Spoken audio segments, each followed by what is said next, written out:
Hey everybody, Doug here from 2 Plus Stuff. I apologize for the rough start. For whatever reason, YouTube keeps kicking me out of my group thing, but I think I reset everything, got us good to go. So, as I was saying, I'm working on my Middle-earth strategy battle game stuff. I'll go to the downward cam here. Like I said, I have 16 total of the two-handed weapons, 16 of the bows, and then off to the left here are the two-handed axemen or whatever. And so I've really been enjoying it. The local guys were playing last week, and I remembered that I had these things just kind of sitting around in my closet. So I'm going to be hanging out painting these guys, and I would love to know what you yourself are hobbying on this fine day. Hey, Elecman and Olaf. Awesome. Okay, sounds like the stream's working again. That's good to hear.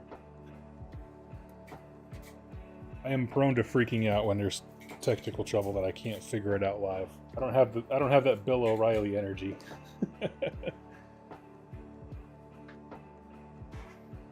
Let's see, looking for my wash brush. And yeah, I think we're all set to start painting up. So, all right. Got a chat set up to where I can see it. I would love to know what everyone's doing.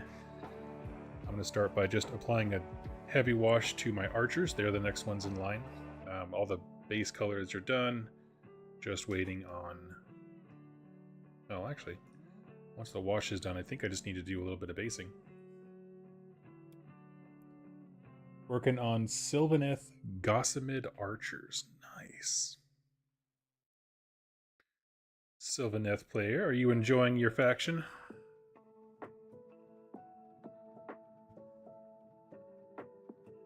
There we go.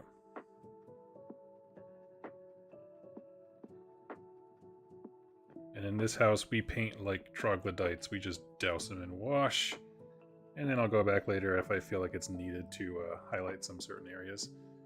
I wanted a soft color guide for myself when it came to these dudes, so the dual hand weapons have brown cloaks. Archers have gray. My thought is they would be further away and kind of blend into the mists. And I haven't decided a robe color for my axe throwers. There we go. I don't know why I'm having trouble today. But yes. Love any and all insight. So what happened was last week I was playing my Flesh Eater Cohorts. I was playing that game. I think I talked about it online. And some folks were playing Middle Earth behind me. And they were like having a great time. And I actually missed the article that announced the new edition and expansions and stuff like that coming out soon. I saw that there were models. Like I saw like the previews like on Facebook when they kind of promote the little individual picks. But I missed the new edition part. And so when I heard about that, I was like, oh, this is the perfect time to get an army drug out and ready. I'm not really in a rush to buy any books or anything like that, because obviously it's going to change here soon, but I can be ready. So I had these guys, I primed them, and went in the middle of painting them right now. I got their heroes on order, because all I had was these guys. I knew I wanted to do a Ranger Dwarf army, because I really like the sculpts. But I wasn't sure where to go next, and so I grabbed like that Dwarven hero pack.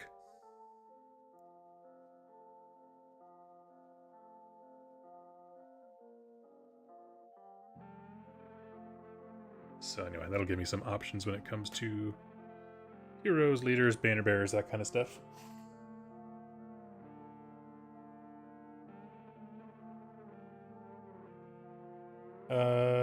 Welcome back to Middle Earth. Hey! Thanks, Pat. It's a lot to learn, man. There's, I don't know, man. There's lore channels that make me look like a normie in terms of just how much they know about fake stuff. It's impressive.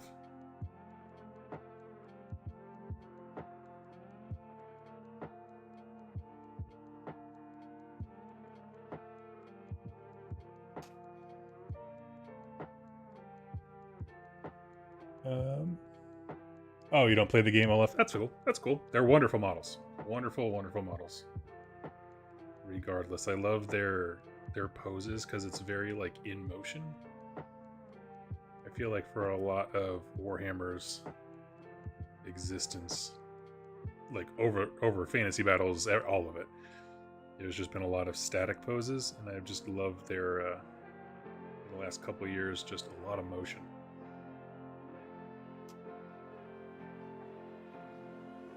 I wish I could say, Doug, that I was dead set on working on City Mars, then I just lost all motivation.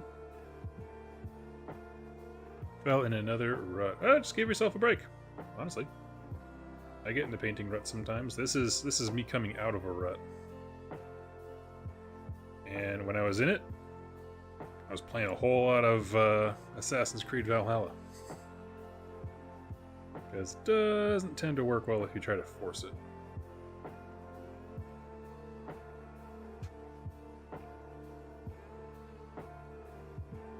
So just make sure you put everything away with the instructions so it's easy to pick up later. Give yourself a break. I recommend Space Marine 2. If you have a Xbox or a PlayStation or whatever. I don't know if it's on PlayStation. If you have an Xbox or a PC.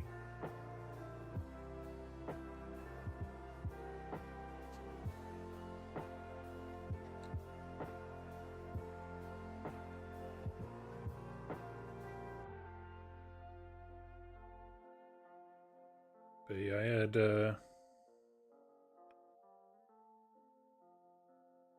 I got a whole bunch of stuff sitting around just in case I'm ready to get motivated for it. I've kind of been that way with Conquest. I've been very demotivated lately.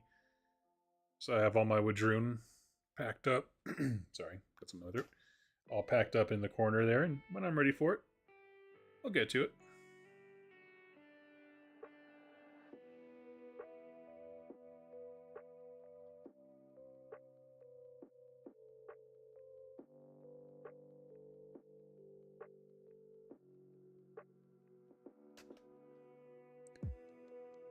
I play Space Marine 2 on PC. Has given me a bit of motivation to work on my Marines in some capacity. There you go. Dude, so I've been looking to offload other projects that I have to get a 40k army just to play with guys locally. I think we had talked about this on one stream. And Space Marine 2, I haven't gotten a faction or settled on anything yet, but I will say Space Marine 2 makes me want to play Space Marines, which is like big. That's a tall ask, and it's doing it, man. It's pretty stinking cool. If I don't have a lot of time to play a game, like a full one, I just like get lost in like character creation and stuff, making cool different armor sets. I haven't bought all of them or anything like that, but I have a good local friend is really into the Iron Hands, so I bought his pack so that when we play together, he can match me. In co-op play, I am generally a sniper.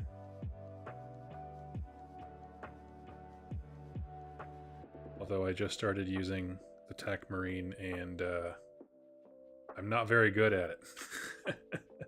The one I'm worst at is the Assault Marine. And that's more just, I have trouble with the actual physical button combinations to get the different jetpack attacks to work smoothly. It feels like much more of like a tactile, demanding role. So I'm just like, I'll let someone else take that one. Better players who are all decked out in veteran gear always seem to gravitate towards that. So I'm like, you go do that. I'm just going to run forward and shoot. I'll stand on the objective when it tells me to do that. Tech Marine? No, just Iron Hands. Hey Doug, I'm not sure if you knew this, but I was able to stack coupons via browser extension on top of your affiliate for Noble Knight Games, which is dope. Your minis look great. Oh, thank you so much.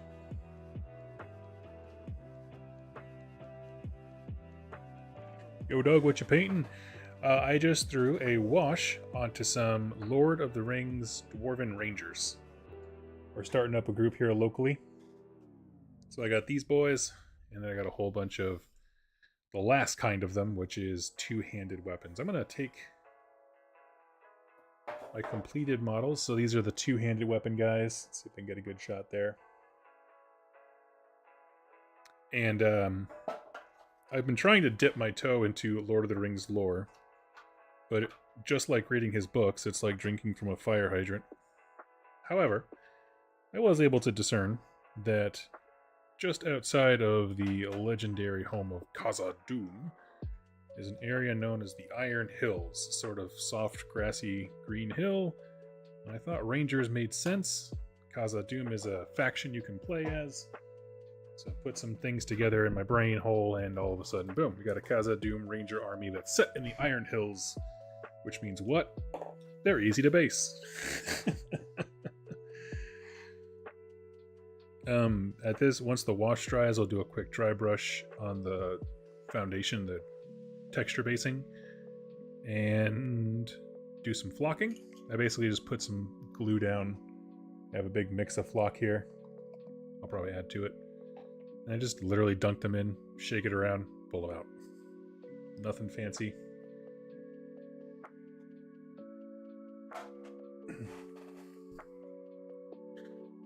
Let's see. Where am I?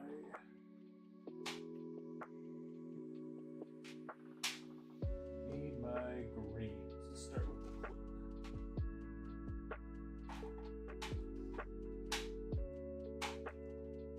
blue. Militarum green. There we go.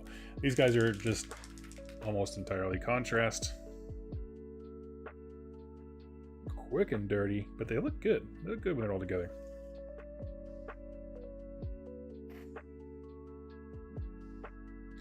And I've already got them all magnetized, so we're all set. Let's see.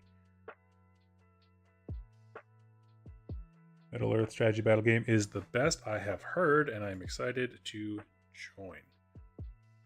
Also, did you look any more at the Blood Angels since the last stream? Yes. Like I have a project, like I said, that I'm trying to trade out right now, but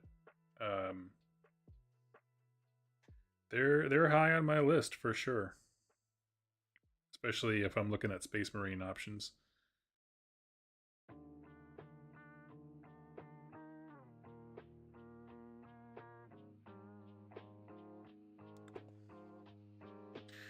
Every different version of these guys has like 3 or 4 sculpts to them. So once you get used to like how that sculpt is, they tend to go pretty quick.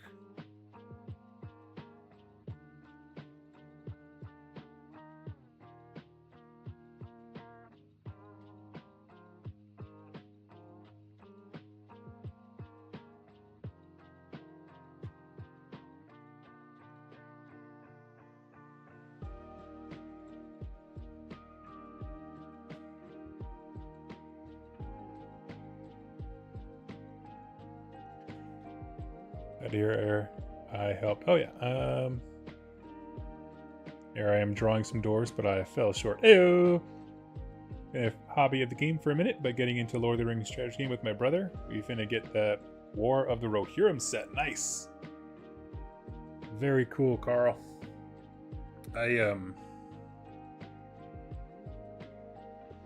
it seems pretty stinking sweet, doesn't it? One of the more iconic battles, I think. I've never been a Lord of the Rings head. It is much to my nerd shame. I found the books too dense, and without getting into the books, I got into the movies. I enjoyed them. I didn't actually play the game when it was at its height. But like I was going around Games Workshops at that time as a kid, just picking up random Marines. I was actually playing the old Fantasy Battles Path to Glory and a little bit of Necromunda, as those things, Lord of the Rings was kind of at its zenith.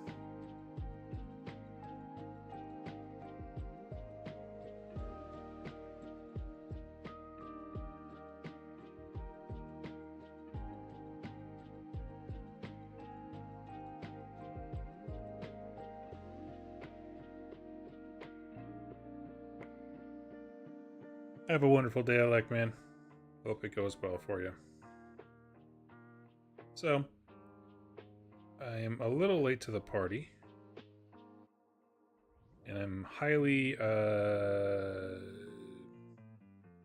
uninterested in buying all the old books, but I'll have a force ready for when it comes out, the new one.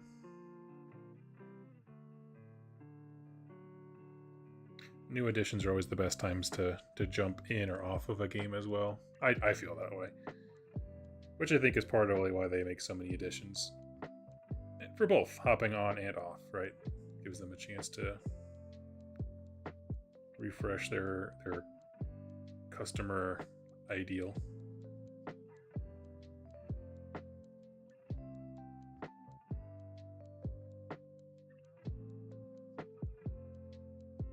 So what do you guys think? I've been doing kind of a soft color coding, as I mentioned before. The two-handed weapon cloaks, like their actual capes that they're wearing, are kind of a lighter brown.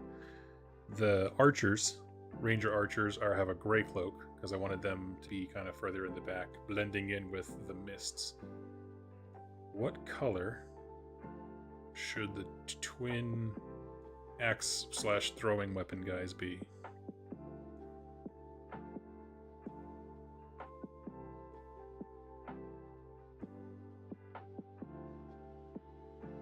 I want it to stay kind of in the same color wheelhouse. I'm not going to put like a bright red or something like that, make them pop egregiously. They're still supposed to be rangers, ostensibly. But I'm basically torn between, do I make them the same brown because they're going to get into melee like the two-handed weapons are, or do I go with maybe like a darker brown, something like that, just maybe just internally for my reference to set them apart. Have not decided.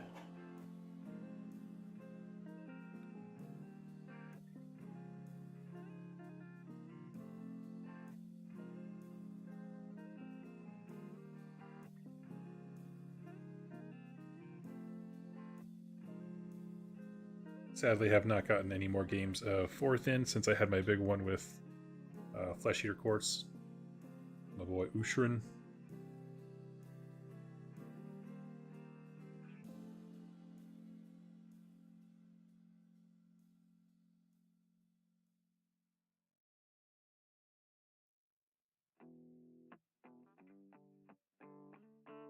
I was still trying to keep up with everything. I definitely listened to Vince Ventrella and Tom talk about the AOS 4th big update pack that came out. Kind of interested to hear about some of their takes on it.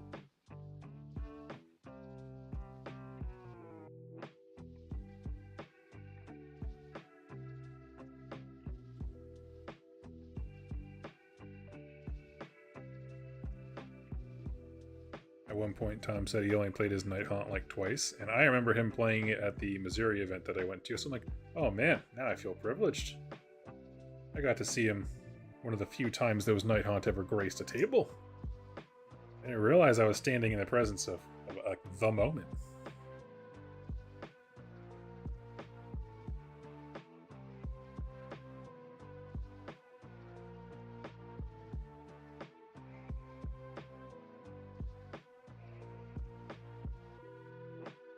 Cameron Hart, oh my god, it's 2+ up. That is my lovely wife, everybody.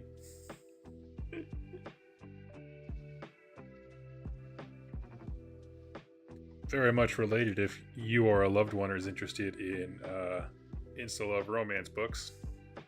Jess has got you.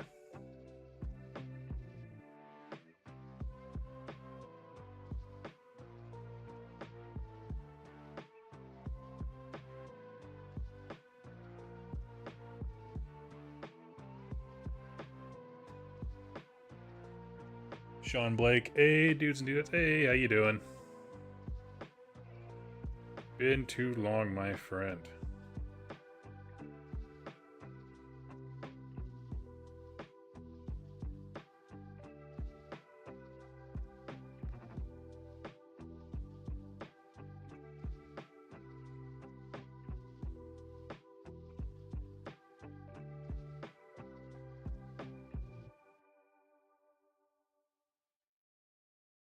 Sweet. And last one of the green. Yeah, let's see if we can maybe get a better shot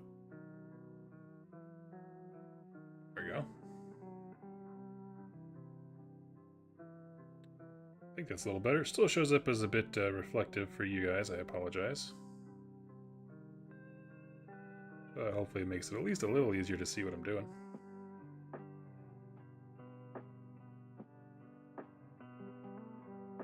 Sean, you are a big painter. I would love to know your thoughts if you're still there. I have different colored cloaks to kind of tell the different dwarves apart. These are two-handed weapon guys, or sorry, dual weapon guys. These back here are rangers with bows instead of the two weapons.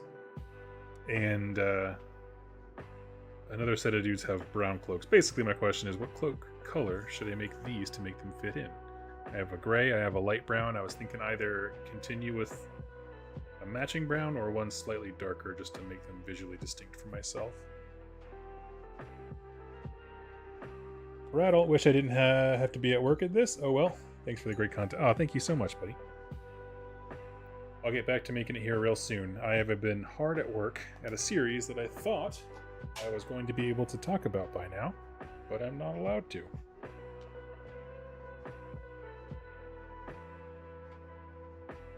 Which is a bummer.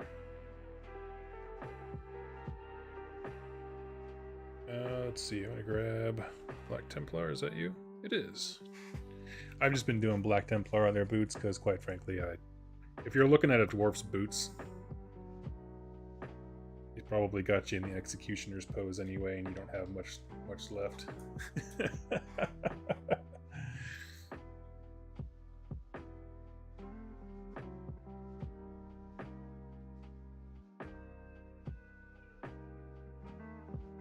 I would love to know what everyone's favorite scene from Lord of the Rings is. Now, you don't have to be a Lord of the Rings fan. I'll go first because I'm generally not a Lord of the Rings fan. At least when it comes to like the very in-depth knowledge of the backstory and stuff. Part of the reason I picked these guys is because I remember being in theaters and first seeing in the first movie the Mines of Moria spot. And there was just something about that I thought was so cool. Of you're walking into an ancient battlefield and you're kind of having to piece together what happened. And I enjoyed that as a kid. Now, of course, in the movie they didn't spend an immense amount of time there, right? They high-fived a Balrog and ditched an old man. Who wouldn't? It's a good Sunday. But like, I remember that feeling of, I guess, dread that Peter Jackson put into that scene when they didn't know what was coming. And I loved that. There was just this battle scene. I think it was Pippin was reading the diary. No, wait. Maybe it was Gandalf was reading the diary. But yeah, they were just like sitting there and it's just like something terrible has happened and is about to happen. And I just love that scene. Also, the fight with the troll was pretty stinking cool. That's where we first saw Legolas, in my opinion, go Super Saiyan. T. Griffin, I am no man. Erwin killing the Witch King is my favorite scene. Nice. Yes, very cool. Can I ask, have you read the books?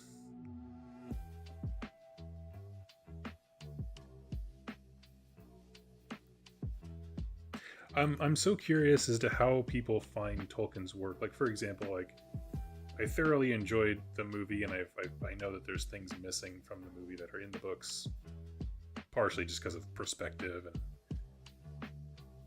having to fit on any DVD known to man. But like, I'm curious if you've seen and read both. Are there major scenes that are missing from the movie that would be cool? Like, I know like a few characters are. I played Lord of the Rings. What is it, like the army attack one? Was it real-time strategy game they had forever ago? And like you could summon Tom Bombadil, and I had to stop and Google who in the ever-loving hell is Tom Bombadil? And then I figured it out, and I was like, oh, okay, cut content. Thanks, Peter Jackson. I didn't know I needed a yodeling attack man, but I did.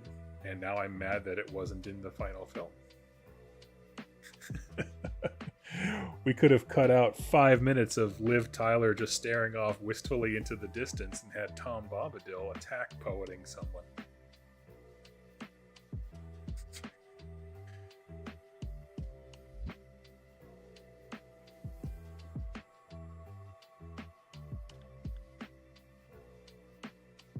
Sacking of the Shire would have been cool to see in the movie, but it was scrapped for the film. Is it in the extended? Or do you mean like it wasn't recorded at all? Like they had came in and attacked the Shire? I guess I don't really remember that. I remember a scene where they were shown maybe like a vision or something like that of everyone in the Shire being enslaved, but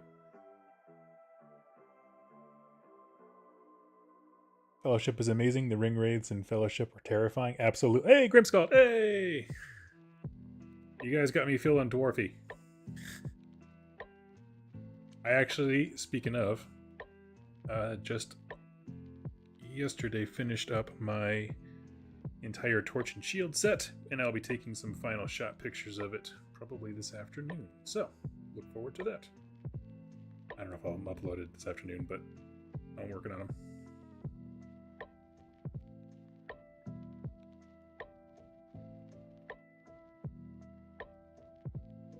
James Cameron Clark. I saw the whole extended trilogy in the cinema last week. Oh, it's too hard to choose. The wide shot as the Balrog and Gandalf plunge towards the water at the beginning of the Two Towers is still stunning.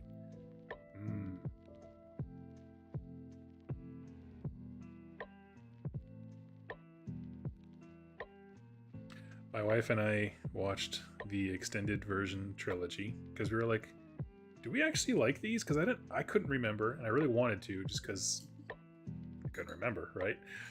And so we're sitting there watching them, and we both had the same recollection at the same time, which is about halfway through the second movie.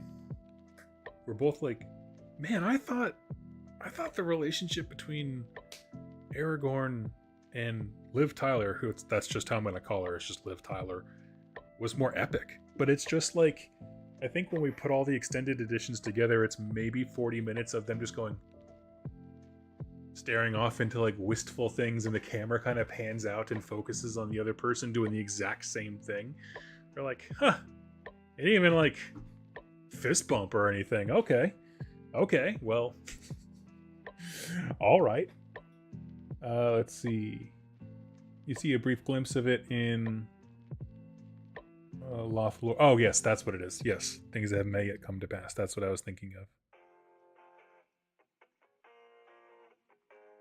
Sauron isn't killed in his tower. He flees and raids the Shire in the books. Nice. I mean, that's like a cool plot. It seems like he went down kind of like a punk. Bro, I thought you were better than this. Let's see.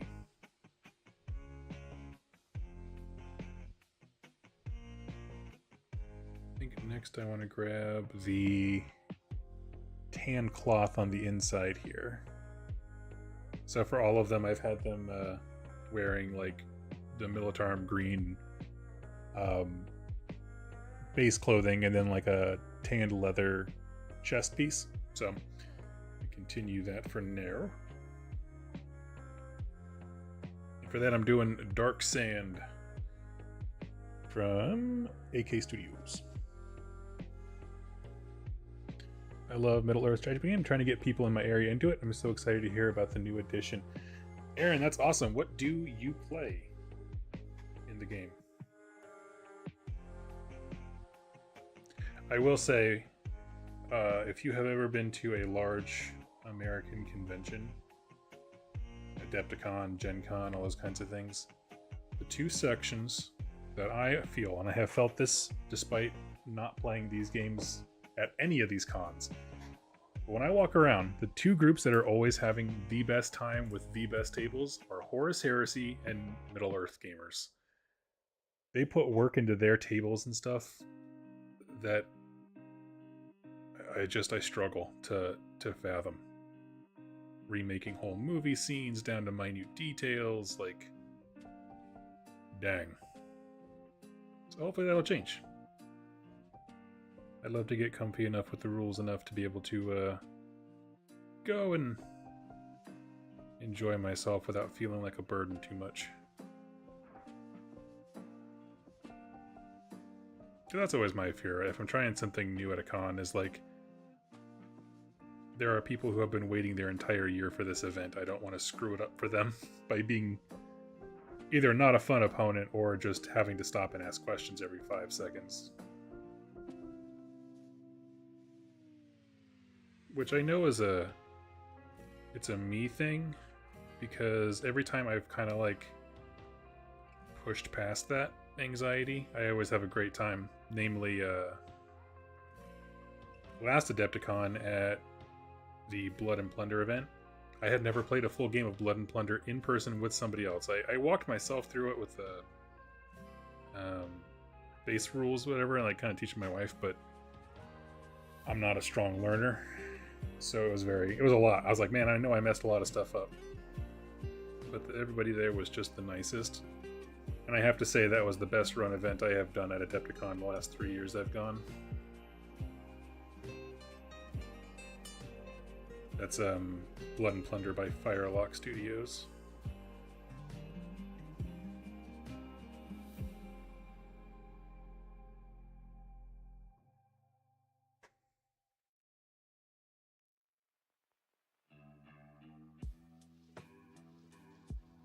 I think I'm going to give him like a tan undershirt too. Let's do it. And he has kind of an undersleeve thing. I think for the others I made them green, but do something different for this guy, why not?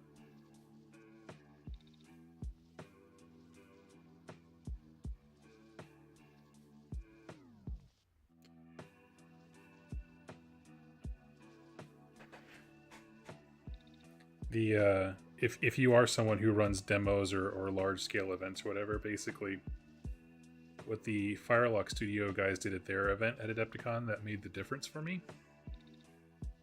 was when you signed up, it was a narrative event, so you had to like choose a faction you wanted to represent, and if you didn't have models, they would provide them. But in the day of, when we all showed up, they just asked the question, who knows how to play and who doesn't? So I raised my hand, I don't know how to play. And there was another guy who raised his hand, no idea. And they put us at the end of the table with the guy running the event and all the players who knew,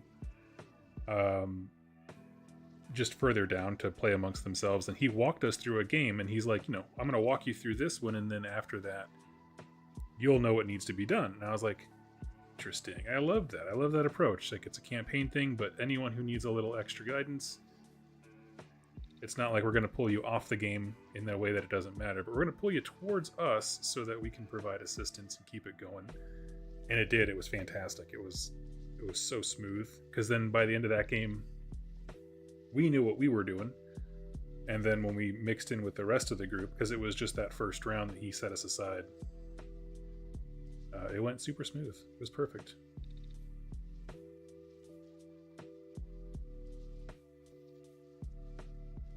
I think a lot of events tend to put that responsibility on the players attending, which is the difference.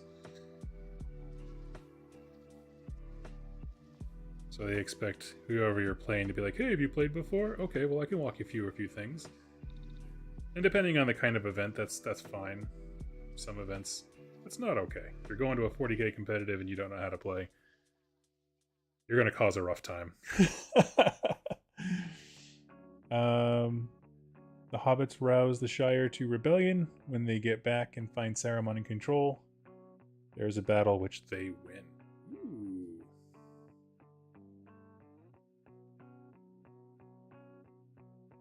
Fascinating.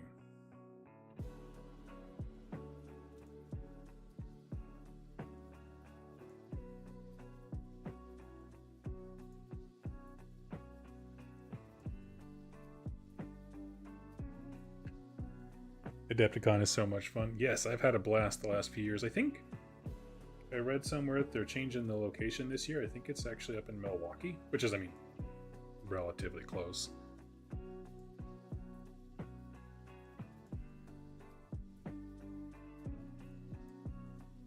But my co-host, who normally runs the Adepticon children's event with me, Dan, said he might not be doing it this year just because of some scheduling stuff.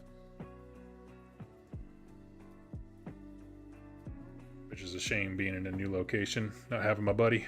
It's alright.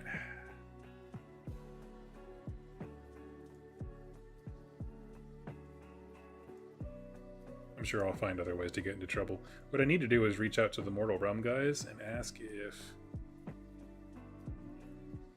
we can make the Kids Spearhead event somehow work with their narrative stuff. So I think the kids would love that. If you don't know, every Adepticon on Sunday I run a kids tournament called Youngbloods. Well, me and Dan do. Sorry, I shouldn't take all the credit. And we make cool event packs for them and go harass GW to give us prize support, and they always do. It's really nice. I've learned the glory of being able to say, think of the children, and getting what you want. And as a childless couple, I didn't realize how powerful that was.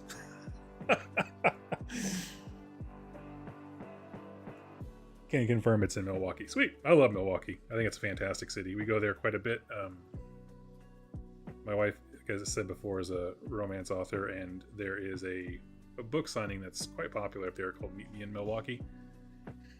That is an immense amount of fun. So we're up there every year, at least once a year.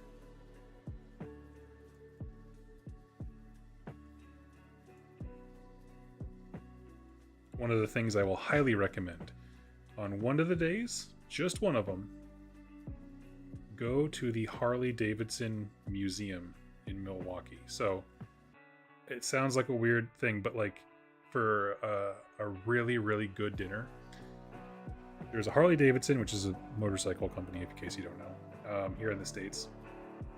And they have a giant museum with all the historical stuff, but it's also a huge, very classy restaurant, like a alehouse type style. And then there's actually two different venues built in. And like one time we went there with my buddy Dan, and there was like two separate complete weddings going on. Like there are receptions around us. So it's a huge facility. And there was no crowding whatsoever. We only knew there was two weddings because of the different bridal colors.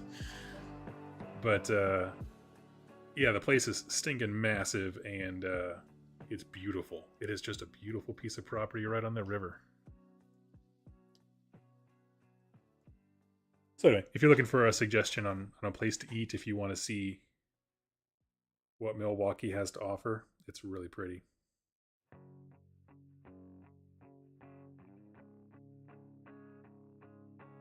And it's kind of nestled in a bunch of old historical buildings from like the 20s and 40s. So it's just cool.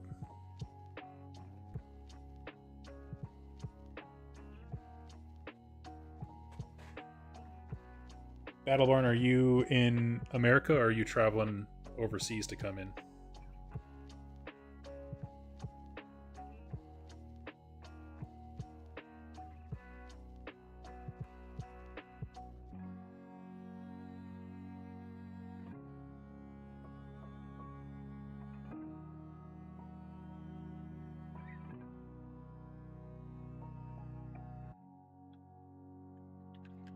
Booked my flight and hotel. Nice. I'm planning on meetings for AOS because I'm running teams. I'm on the planning meetings for AOS because I'm running teams. I can ping folks. I know we're all trying to find a way to intertwine more narrative this year. T Griffin, I would love that. My Discord should be in the description here, but if it's not, it's in any one of my recorded videos. If someone could ping me, I'm in their Discord, the Mortal Realms guys. Would love to be able to do that. It's tough with the kids because the first year I did it, I think I spooked away all of the other guys running AOS events. So after the first year I did it, they messaged me and said, "Hey, what are your kids' results? Can we get their names, armies they played, and their win-loss ratio?" And I said, "No, I can't do that." They said, "Why not?" I was like, "Well, because it's kids. I'm not going to give you their names." And they said, "Okay, well, how about just like the win ratio stuff?" I said, "Okay." So I mean, I I did that, but then I got pinged by like 3 other event organizers asking for the full stuff, including their names. I'm like, I'm not giving out pictures, I'm not giving out names. But I think that they interpreted that as like, I don't want to work with you. The kids event is its own thing. I don't want to hear about your stupid narrative stuff. I think it was just misunderstood in the moment. As I was like, no, my house is on fire because of this COPPA rule, and I'm going to tell you, I ain't giving you any goddamn names. I suddenly became 10% more American all of a sudden, just... You want them? Come on, take them. Hear the Red Hawk American Eagle sound.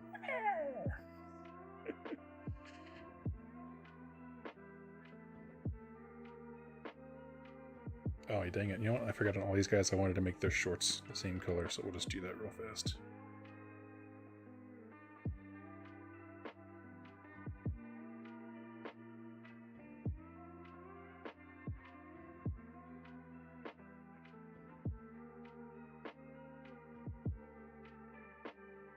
Yeah, I'm sure it was just confusion. I'm sure it was confusion, and then it was after Adepticon, which means what? We're all hungover and very tired and just want to go home. One of the reasons I'm glad actually we decided to switch to a Spearhead event is because we wanted to do 3 rounds for the kids, because that's what a full, AOS Rogue Trader event, as they used to be known, was. But a day of Warhammer. And I still wanted to, but there was just a very palpable change when the kids came back from lunch about like, we're tired, right? You got one more good game out of them, and we did. It was fun. But like, even in closing, they were just done. So I think between them being done, me being done, and miscommunication happened, it just was fine. I have a wonderful time every year hosting, and the kids make me really happy. There's been a few of them that just parents have reached out and said, like, between social disorders and just anxiety or struggling, like, their kids don't play much Warhammer, and this is a chance to do that in a safe environment where they know someone's going to have their back. And that's what we're there for, and I love it. T. Griffin, am I going to Holy Havoc? Yes, I am. I am partnering with Dan Bears from Cubic Shenanigans, and we're doing a double Flesh Eater Court list. He's in charge of making sure none of our spells and stuff overlap. So if you take 2 of the same army, like we both couldn't cast the same offensive spell in a turn. Just whatever you wouldn't be able to do if you were 1 2,000 point army. Same rules. But it's just to avoid doubling up on spells that are just exceptionally good. But Dan, is going with Ghoul Hordes. And I am going with the Horrors. Maybe an Aberrant on Terrorgeist. Something to kind of make up the big swing and hammer. Unfortunately, we're handicapped by not being able to bring our only winning piece, which is Usharan. We got Fire Slayer Flesh. Let's go with a different one.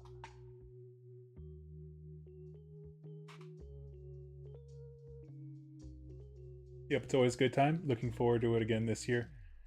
Sounds like 2 fun lists and a fun time. Yeah, we haven't really coordinated too much. I'm sure our first game is going to be deeply educational, so I think we're going to try to get a game in the night before. But I'm very stoked. Last time I went to a Havoc, it was a couple years ago. My friend Jack from Rerolling Ones came with me, or he flew into Chicago. And we had an absolute blast. Unfortunately, I did not understand the mission and made a list that was...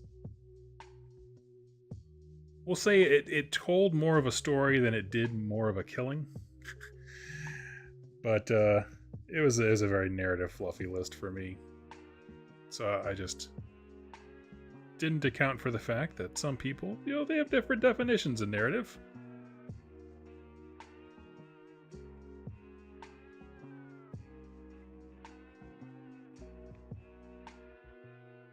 What's the story of your army? It's about to tell the story of how I kicked your ass.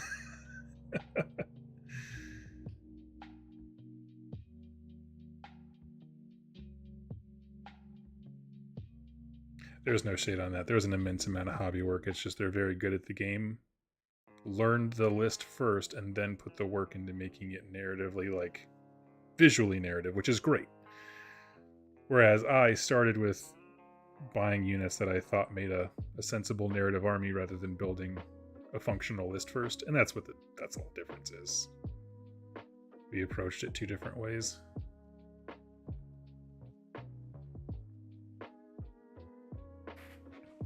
What age range do you usually see kids getting into Warhammer? My oldest is 4, likes to play through a war game called Necro Molds. He usually just rolls dice and smashes. First of all, Necro Molds is legit and super fun. If you haven't seen it, basically, think of it as like a really basic war game, but you use Play-Doh to make your different monsters and characters, and then as they die, you crush them down, and they become terrain on the board. So it's a fantastic game for kids and drunk adults. As far as when, I think our event, I think we started at like 8. Because there is a bit of rules complexity. Although, if you're talking about wargaming in general, Warcry is real simple. Honestly, it is real simple. So, I mean, barring maybe the dice rolling effect. You have to like roll dice at the top of the turn. I don't know, even that. Here's the thing, you're asking someone without kids, so like, with my luck, I'd be staring at like a 14-year-old and I'm like, do you know how to go to the bathroom on your own? What do you know? Can you speak? I have no concept of how developed kids are at certain ages. I know our event, I think, is 8 to 14.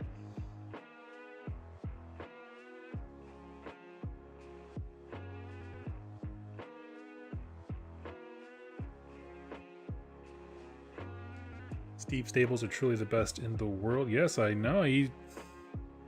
That one year I did go, I was just so impressed. And I'm excited to see how he and his, I assume he has friends who help him come up with terrain ideas, but like how that all translates into the new edition. Once I played a Middle-earth strategy game tourney with a narrative list and got whooped so hard the opponent was removing my own minis from the table. Here, let me help you with this.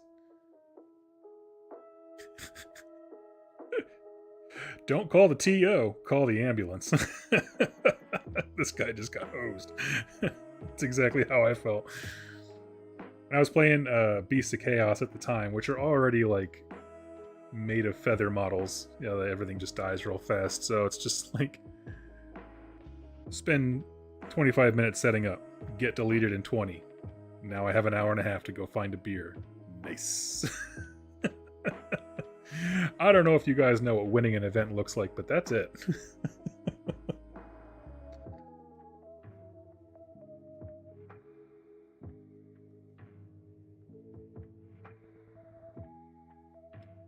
I always like that about that Beast of Chaos army, is like within 30 minutes I'm gonna know I'm either gonna be winning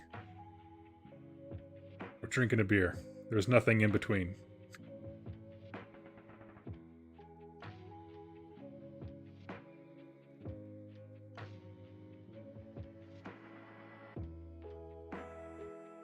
But that's always been my list design philosophy in war games, right?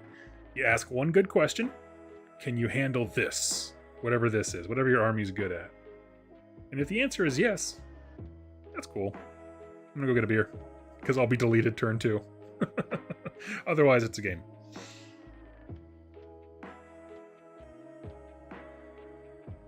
We'll stick to Necromolds for now and dip our toes into Warcry in a few years.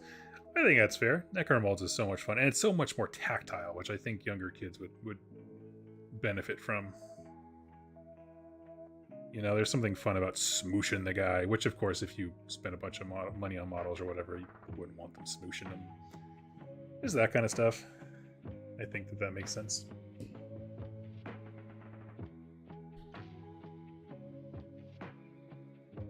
Yes, I had a wonderful chance to talk to one of the designers and heads of the Necromold thing at last Adepticon. He was just such a fantastically nice gentleman.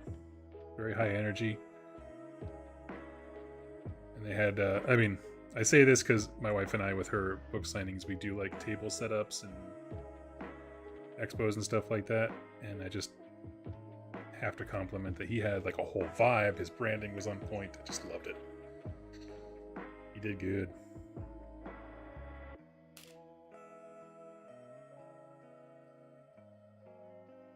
Okay. Got that done. What is next? So we got axes, cloaks, and beards, basically, along with some belt straps and stuff. But I'm just gonna do some contrast over the tan to do that. So let's start.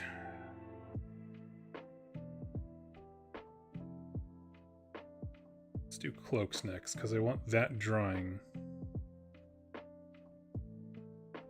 No, makes the most sense. Hold on a second. I'm looking at the different models trying to see what makes the most sense to paint right now. We just put the contrast down on the hand, so that's going to be what we'll do cloaks. Okay.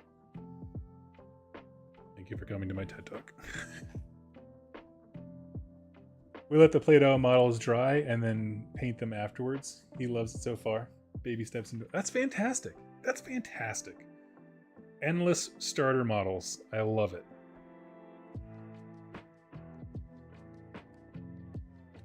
My nephew won a model truck in, I don't know, some kind of like school raffle or something like that. And he's like, you know, I thought of you. I really actually wanted help doing this. Can we do this together? And I was like, first of all, yes, absolutely. And second, man, like, I got you. And so I hooked him up with the Age of Sigmar 3rd edition like paint and build set where it came with like 2 liberators or whatever. I was like, there you go, man, we got you. So hopefully, I'm hoping that gets him hooked. He's already a D&D guy. I'm like, how are you not into Warhammer yet? I painted him some models. He loved those. He values them highly, which makes me feel appreciated. But brother, we got to get you into this.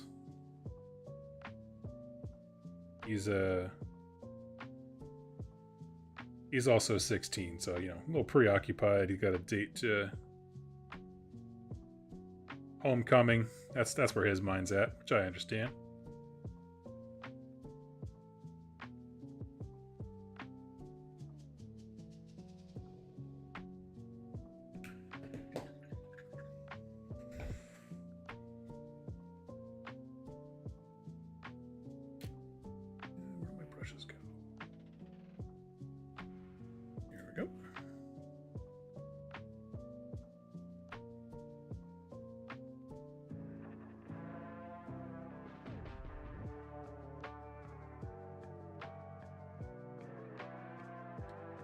Forgive me when I go right up against his face, I'll hold my breath and go quiet for a hot sec.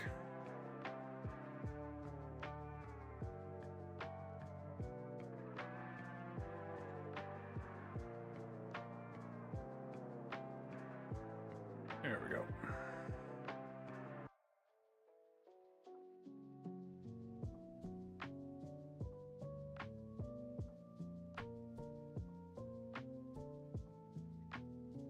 Got to get him set up with that gateway. Yeah. I don't know. I've let him into my office. He's seen all the stuff. I was like, is there anything that looks interesting to you? No. Like, okay. But I do know that he really wants to play Space Marine 2, so maybe at some point I'll snag that for him. We can play that together.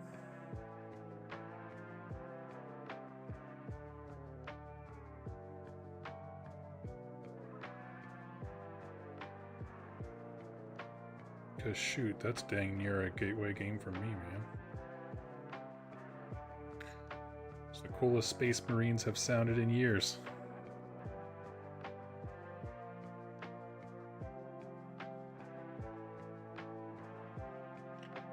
MESBG hype. Yes. Yes, we are very excited for it locally.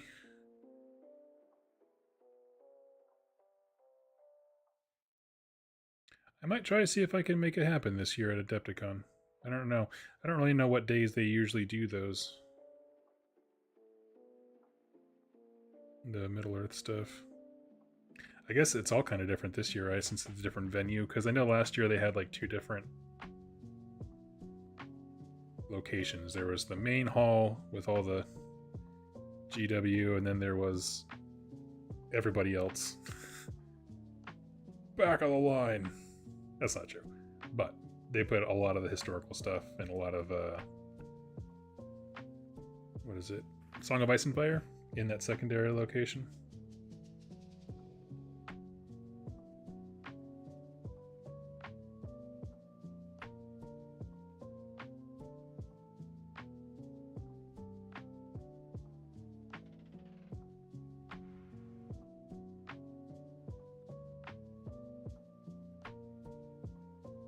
I have Thorin's Company on my table. Nice! I will be honest, I have not seen the Hobbit movies, but I know of the characters.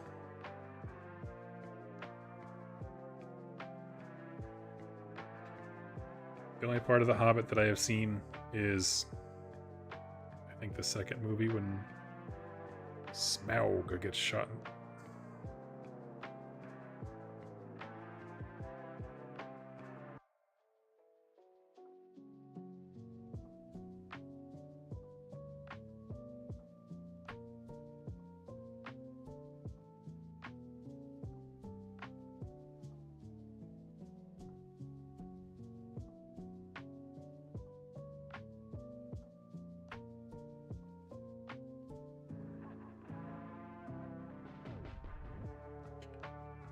Welcome to the best game. Hey! Well, thank you for having me. I got a demo like maybe 2 years ago at this point from my friend Jeremy. I think the hardest thing for me to understand was the splitting up combats. I'm trying to remember specifically what things I kind of... We never really even got into the full game. Like it was really just a basic demo because I hadn't like used anything like Might, which I'm learning about now. Just different effects and things heroes can do. We never really got into list building. I think our plan at that point was he wanted to do like the slow grow campaign. Battle companies? Is that what it's called? Something like that.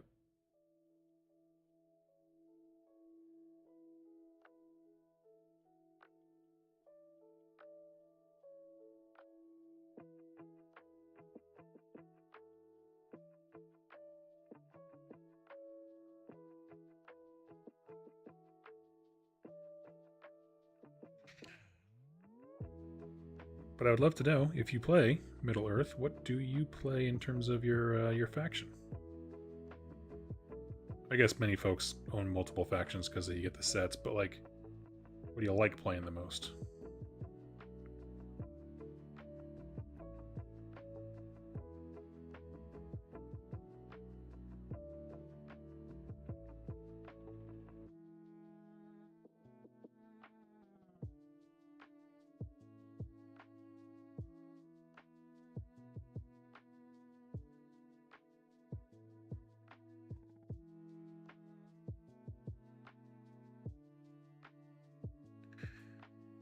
Yeah, let's see. I think.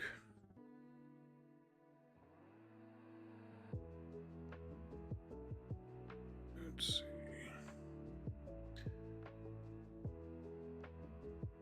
Battle Companies is cool, but main game is better.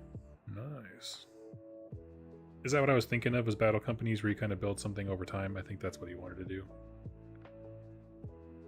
And then I ended up moving away.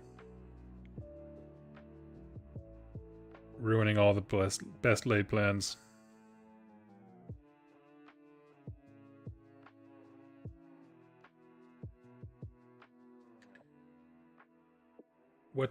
what point size is a full game? Because I see battle reports online and they're all over the place. Everything from 250 to 700. I'm like,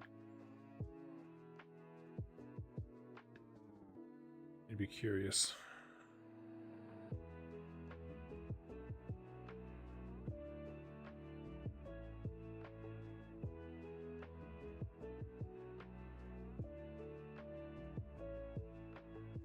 I love battle companies. It's wildly imbalanced and I'm down for it. I have a Mordor Orc Horde. Nice.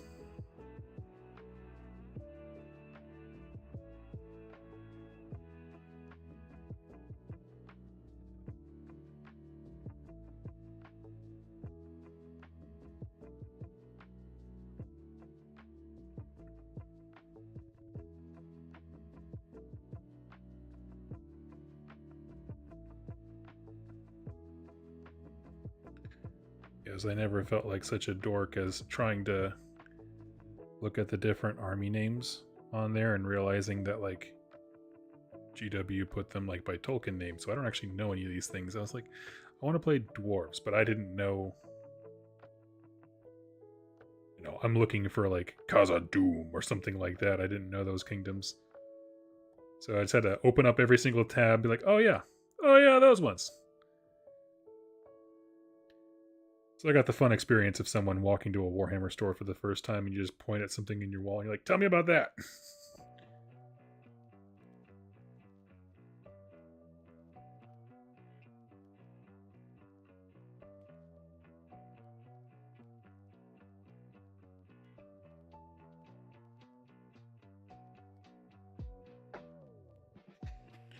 Let's see. Anyone has a topic idea or question for me, I would love to answer. Go ahead and drop it in the chat. Other things that I've been working on lately, in case you're curious. Rounding out my Flesh Eater Court roster a bit. I feel good on hordes. I'm not the biggest fan of running large foot armies, especially with their 25 mil bases. But I did get a second set of Morbeg Knights. I only ever had the first one from the starter or the army set that it came out with them. And they proved to be pretty stinking valuable in my last game. Not so much on their own in terms of battle damage, but they're really good at jumping around and grabbing objectives.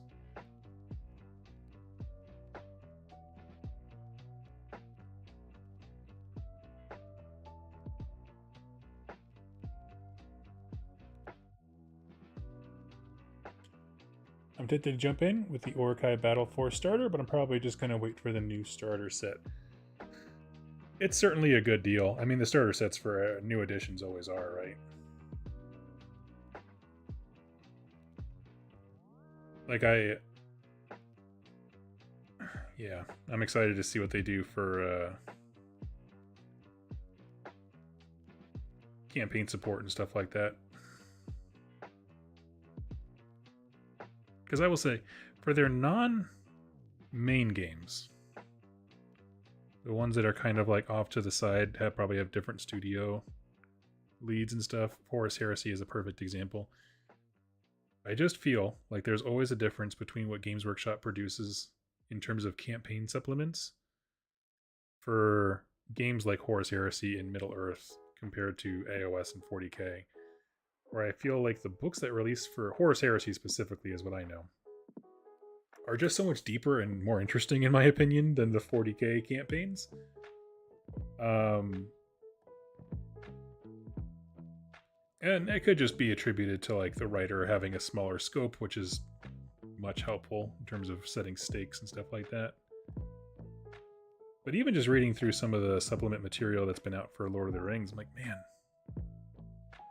they got some good stories here, like great stories to tell and interesting ways to tell them with your minis.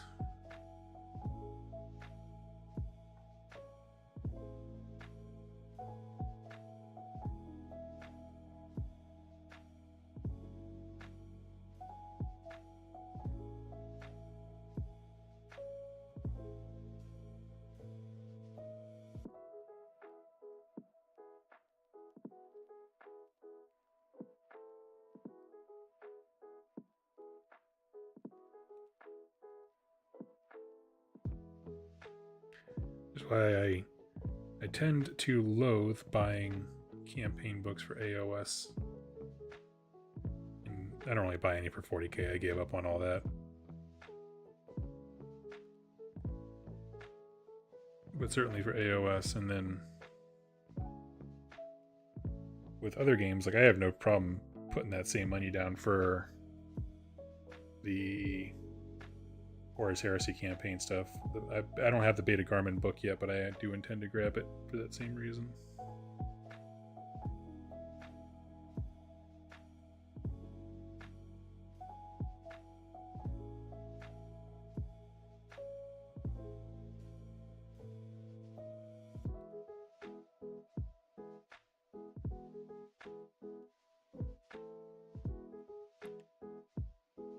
Let's see. Starter boxes always mean cheaper terrain on eBay. Really want to do a Rohan board. Nice. Did you ever finish your Feck Spearhead themed terrain? I did. It is very much out of my reach right now, but if you give me a hot second whenever I need to stop and reset, I will grab it. And it is quite cool. I'm still pestering my buddy Dan over at Tectonic Craft Studios to get the sales page up for it, but he'll do it in his own time.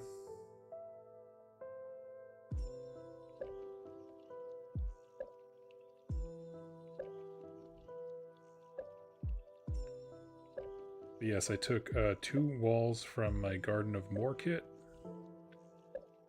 and some tombstones that I got from Reaper Miniatures and made my own little sets of spearhead terrain using a MDF printout that is an exact blueprint of the actual official stuff, so it sits on a official sized base.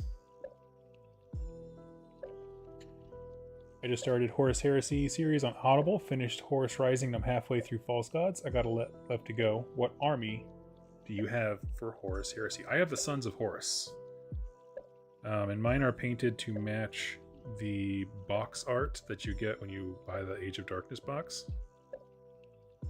So they have that seafoam green, and then they're on a red Martian base. Because I just thought it looked so stinking cool. I was like, I want that thing. One of the few times that I've ever looked at a studio scheme and was like, no changes, no notes. That is the thing that I want, and it's how I want it to look. Most of the time, I always kind of see a little bit of difference.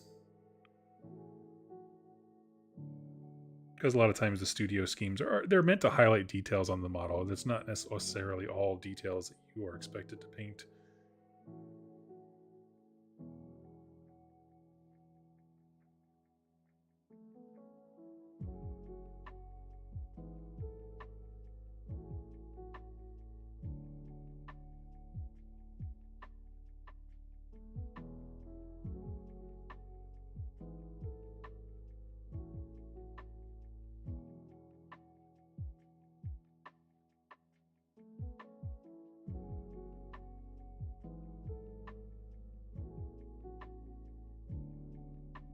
But yes, I very much enjoy my Sons of Horus. I kind of paused at my 3K list because I have a very good narrative list, like in that it is something I can just kind of grab and go to any AOS event with, and I am good to go.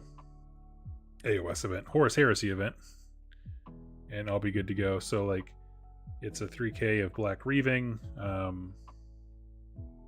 which is the special Sons of Horus one, where basically their Terminators come in deep strike, and there's just their infantry options are way cheap.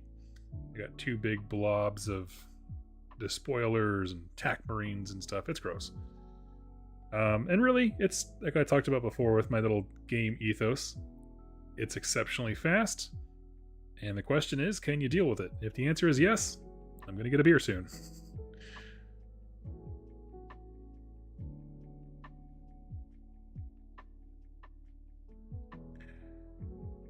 Yes, I got 2, what are they called? The Scimitar jet bikes or whatever, I think they are. The jet bikes, whatever they're called. They are quite a bit of fun. Last game I played, round 1. And this was just total luck of the dice. But the first unit I had of them flew directly up the center of the board and destroyed my opponent's Rhino turn 1, like first attack. Critical hit. Explosion result. Done. And he didn't look happy. They ended up winning that game, and his smile came back, but that was not his ideal first turn as an opponent.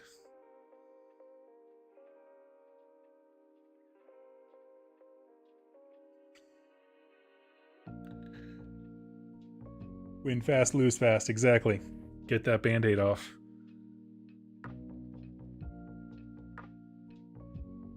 I will say, if I'm not like in a rush or anything, I'm certainly not one of those opponents that's like, okay, is this gonna win or no? And I'm kind of mushing you along.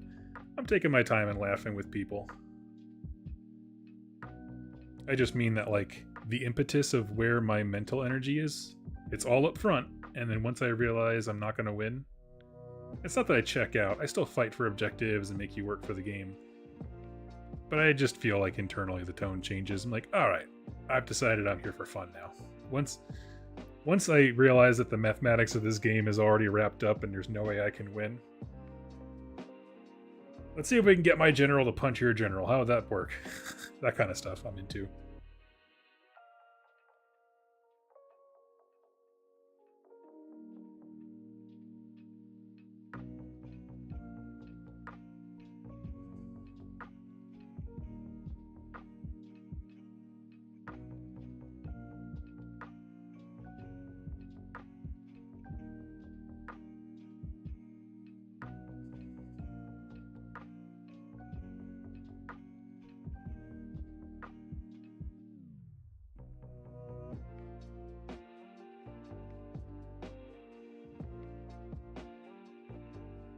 I like win fast, lose fast because I can be more social. Exactly. Exactly.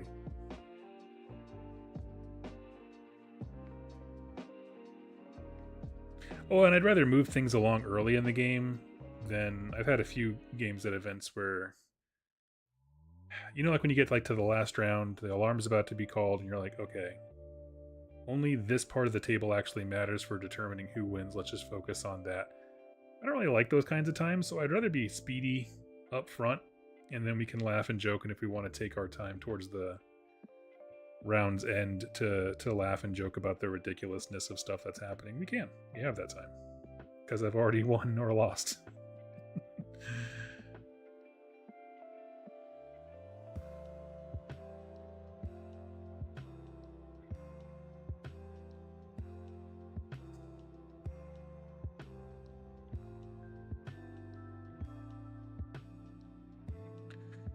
Then again, I will say the last time I went to an event, I left it 1 and 4, meaning won 1 game, lost 4. But the one I won was against, like, at the time, the super gross Stormcast list that was just a bunch of dragons, Draconis, or whatever when they first got introduced. I was playing my Bone Splitters, and people were like, how in the heck did you lose to everyone under the sun except for the one, you know, meta thing? And I was talking to Jack about it. I think I just accidentally Mr. Beaned my way into a good list because he had nothing. I had so many orcs, I could space out the entire board. And so once I figured that out, I just zoned him out of all the objectives and I won the game that way.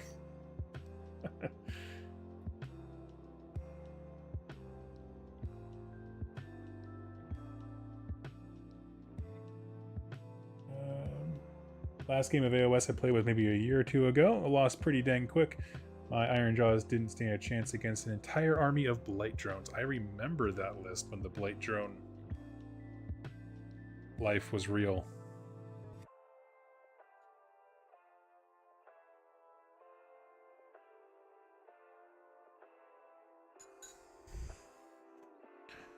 Yeah, no, unpainted Blight drones. That's the worst kind of Blight drone. That's the real plague on the table. I joke. I make jokes like that, and then someone in real life was like, you really don't care if I play with unpainted models, do you? And I was like, no, dude.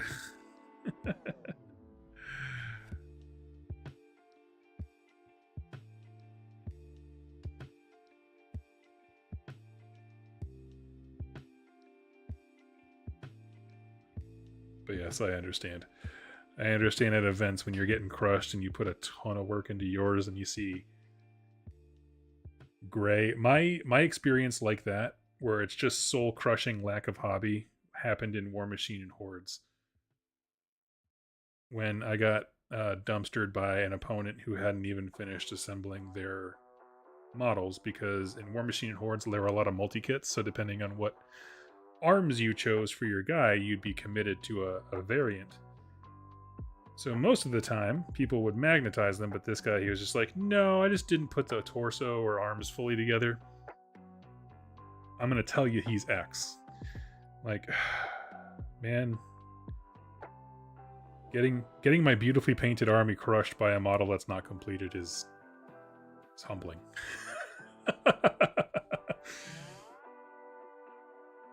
Painted is superior, though. I would agree. I mean, it's the kind of thing that gets us into the hobby, right? And that's why I think it's important for groups to move towards it, not because of pretentiousness, but it just looks cool. It's what people get excited about when they see whole games of painted armies and stuff.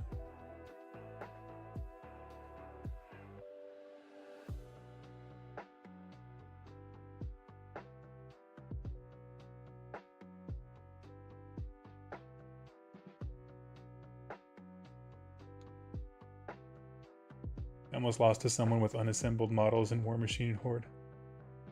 Felt so bad. Yes, yes.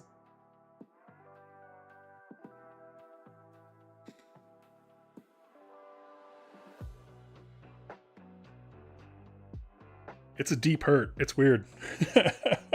Pretty much defeated by model bases. Exactly right. Well, that was always the thing about War Machine Hordes, is like they eventually moved to a direction where the game became really about like a top-down two-dimensional simulation versus an actual war game, where like there was a stint of time where terrain got to be too much of a problem, and so they got rid of height and terrain and just did like felt markers and stuff like that, so the tables just looked, again, I mean, more like the military simulation games for historicals and stuff like that, where you just see random shapes on the table, and some of those random shapes were bases of models that weren't finished being built. Your felt green circles were forests. And so they just kind of kept, I would say, gravitating away from the visual aesthetic of what makes games exciting, war games exciting specifically. And they got real worried as to why their customers kept leaving. I don't know.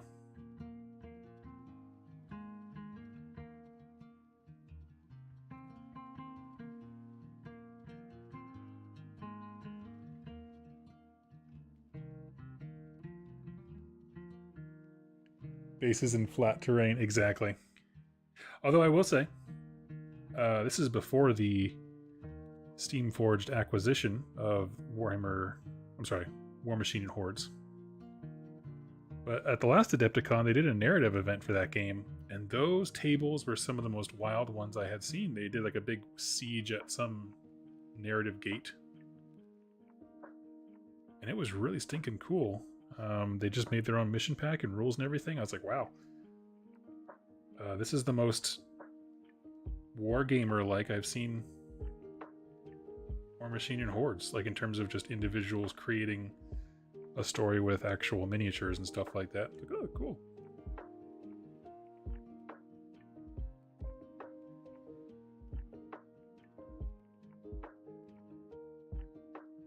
I still have my big pig army. I'm ready. I sold my War Machine to Noble Knight. I have a Menoth army and I have my pigs. The Menoth army I got just because I always really liked the aesthetics of their particular evil zealots.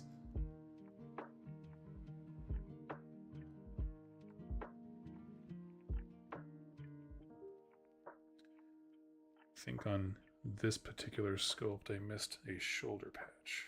most of them. Yeah, here we go.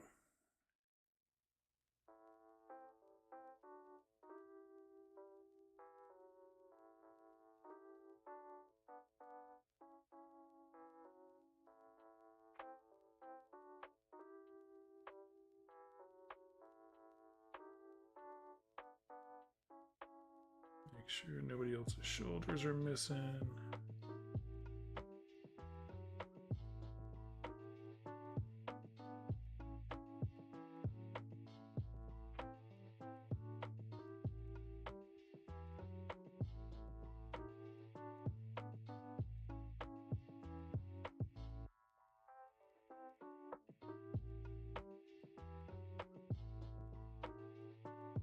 I think we're good.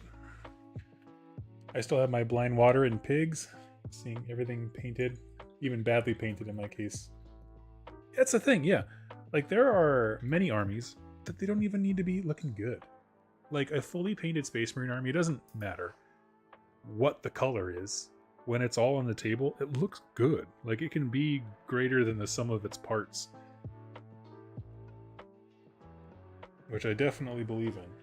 I mean, I think that's how most Tyranid armies are. Like, it's not necessarily easy to get all the organics done in a cohesive way, and especially as maybe if you're sloppier at painting like I am, you start to more and more get different bits of one color splashing on the other, or flecks or something like that. But basically, no matter how you paint a Tyranid army, if it's all done and it's on the table and it's all together, it looks stunning. Looks like I'm catching in the stream, but cool to see you're getting into Middle-earth. My buddy and I have been talking about it for a while. Yeah, there were some local friends who were playing it one night, and I was like, I think I got some of those guys in my closet. Let's do it.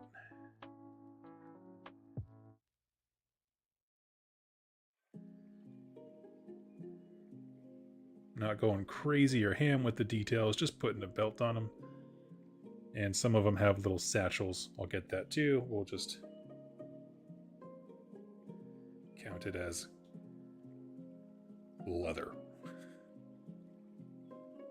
If anyone's asking, Doug, do you like contrast paints? The answer is yes. And it's for this reason, because this is usually the step in model painting where it's kind of like your last load when you're moving a new house and you just kind of say, F this, F that, I'm so tired of this. I don't want to paint these stupid little details. Contrast paint is great because it just kind of makes it look like you've put more effort into it. Pouches, bags, that kind of stuff.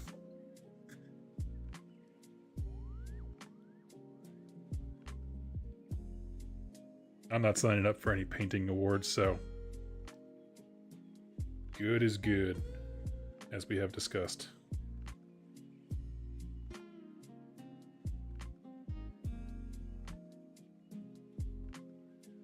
That little brown spot up there, I'm not sure what that is.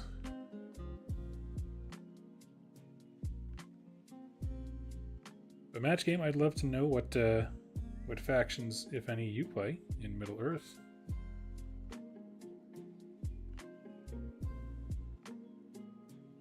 It's not a thing I see myself doing lore videos for, because there's already so many Tolkien casts out there, but it is a game that interests me, just because it seems like it's a very well designed one.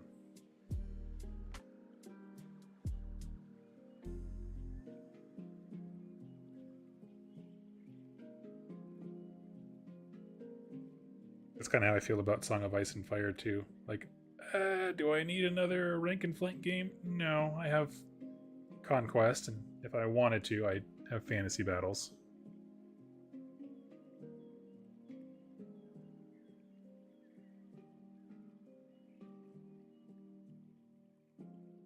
I'm good.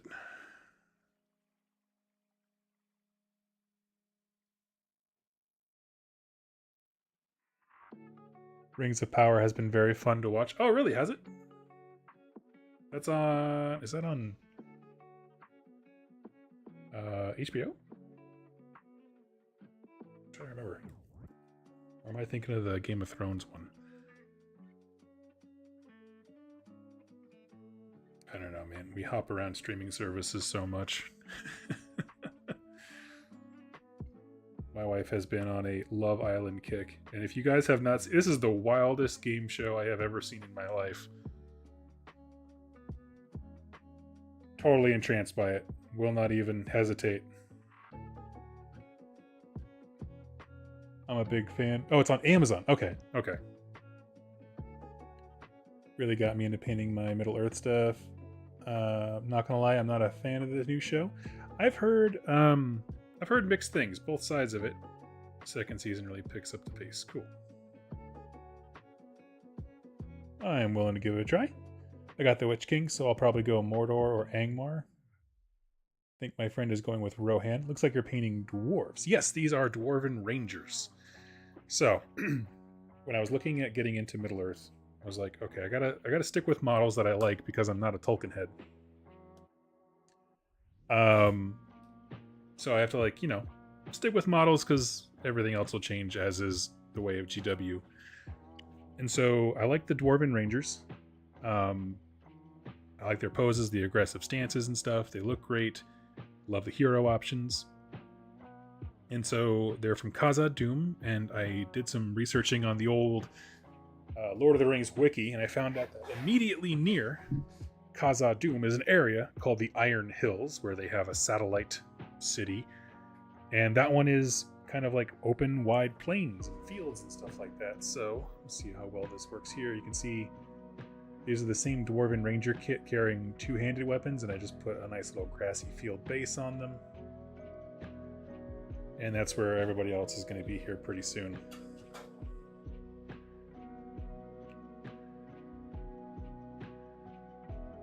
So yeah. Sweet. Looks like at this point we just have weapons and beards. Like the actual axe handles, I'm just going to throw a basic silver on them.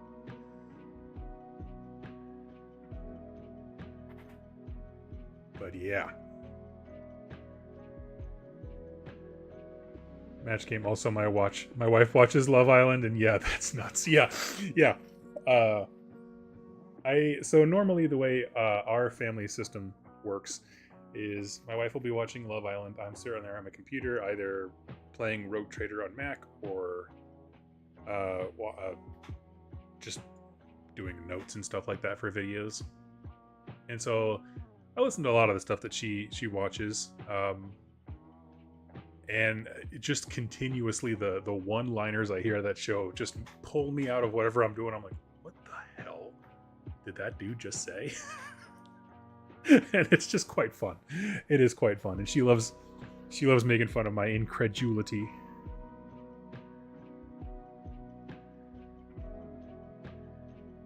All right, friends, I think I am going to go ahead and pause there because the next bits are all next to really, really wet bits still. So like the axe handles and the robes and stuff like that for the hair. So I'm going to let everything dry. And we'll come back here and I'll show off the completed Khazad-dûm Iron Hill Guard once I've completed this here. Thank you so much for hanging out with me today. And I promise I will get back to making AOS content